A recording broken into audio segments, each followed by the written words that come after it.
बहुत समय पहले की बात है। एक छोटे से गांव में दो मित्र रहते थे। उनका नाम रामू और श्यामू था। दोनों बचपन के मित्र थे और एक दूसरे के सुख दुख में हमेशा साथ रहते थे। रामू बेहद ईमानदार और मेहनती था, जबकि श्यामू जल्दी सफलता पाने के लिए हमेशा शॉर्टकट्स और गलत तरीकों का सहारा लेता था। गांव के पास एक घना जंगल था, जहां कई तरह के पशु और फल फूल पाए जाते थे। उस जंगल में एक पुरानी गुफा थी, जिसके बारे में गांव में यह मान्यता थी कि वहां बहुत सारा खजाना छिपा है। एक दिन श्यामू ने सोचा, अगर मैं इस खजाने को पालूं, तो मेरी सारी समस्याएं हल हो जाएंगी और मैं धनी बन जाऊंगा। श्यामू ने यह बात रामू को बताई और उसे भी साथ चलने के लिए कहा। रामू ने श्यामू को समझाने की कोशिश की, खजाना ढूंढने का विचार अच्छा है, लेकिन हमें लालच और जल्दबाजी से बचना चाहिए। हमें मेहनत और सच्चाई के रास्ते पर चलना चाहिए।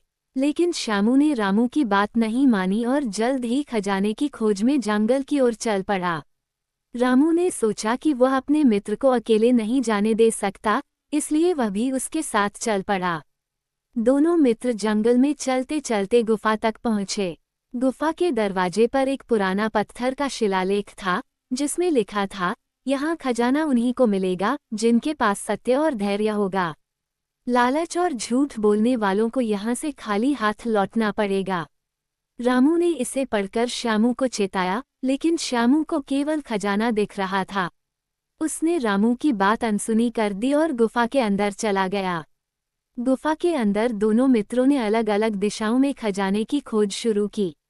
कुछ समय बाद श्यामू को एक चमचमाता सोने का बड़ा संदूक दिखाई दिया। उसकी आंखें खुशी से चमक उठीं। वह जल्दी से संदूक की ओर भागा और उसे खोलने की कोशिश करने लगा, लेकिन संदूक का ताला बहुत भारी था। तभी श्यामू को महसूस हुआ कि गुफा में हलचल हो रही है। गुफा की दीवारें हिलने लगीं और पत्थर गिरने लगे। श्यामू डर से कांपने लगा। उसने संदूक को छोड़कर भागने की कोशिश की, लेकिन गुफा का दरवाजा अचानक बंद हो गया। इसी बीच रामू ने शिलालेख के शब्दों को याद किया और धैर्यपूर्वक गुफा के भीतर एक शांत कोने में बैठ गया। वह जानता था कि लालच से कुछ हासिल नहीं होगा। उसने अपनी आंखें बंद की और मन ही मन सच्चाई और ईमानदारी के रास्ते पर चलने की प्रार्थना की। कुछ समय बाद गुफा के भीतर एक चमकदार रोशनी फैली और रामू के सामने एक रहस्यमय संत प्रकट हुए। संत ने रामू से कहा, तुम्हारे धैर्य और सच्चाई ने तुम्हें इस खजाने का असली हकदार बना दिया है। जाओ, ये खजाना तुम्हारा है। रामू ने सिर झुकाकर संत का आशीर्वाद लिया। उसी समय गुफा का दरवाजा खुल गया और रामू बाहर आ गया। लेकिन जैसे ही श्यामू बाहर आया, उसके हाथ खाली थे। उसे न तो खजाना मिला और न ही संत का आशीर्वाद।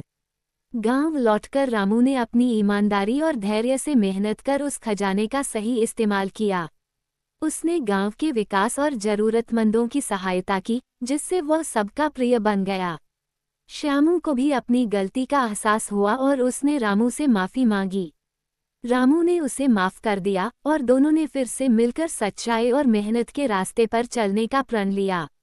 कहानी की सीख, सच्चाई, ईमानदारी और धैर्य का रास्ता भले ही कठिन हो, लेकिन अंततः वही जीतता है। जल्दबाजी और लालच से केवल नुकसान होता है।